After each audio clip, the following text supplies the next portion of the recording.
भावांनो, पाटील हे नुसतं 7-12 नाव नाहीये, तर ते या महाराष्ट्राच्या निष्ठेचं जिवंत प्रतीक आहे.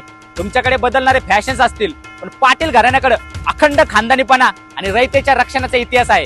अरे पाटील म्हणजे गल्ली बोळातला किरकोळ विषय नाही.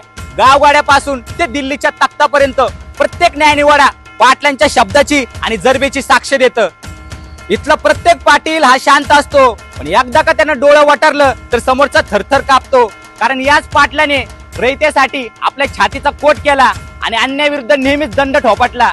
आणि वचन कसं निभवायचं हे प्रत्येकाला सांगणारे हे पाटीलच आहेत बरं का. महाराष्ट्राच्या मातीवर जेव्हा जेव्हा संकट आलं तेव्हा स्वतःचं रक्त सांडून या मातीची अस्मिता टिकवली. ही पाटलांची अद्वितीय धमक हा आमचा माज नाही, तर या मातीशी असलेल्या इमानाचा पुरावा आहे. इतिहास उचलून बघा, पाटील कधीच कोणासमोर झुकले नाहीत. अधिकार आणि सन्मान कसा मिळवावा आणि तो कसा टिकवावा हे जगाला शिकवणारे पाटीलच आहेत.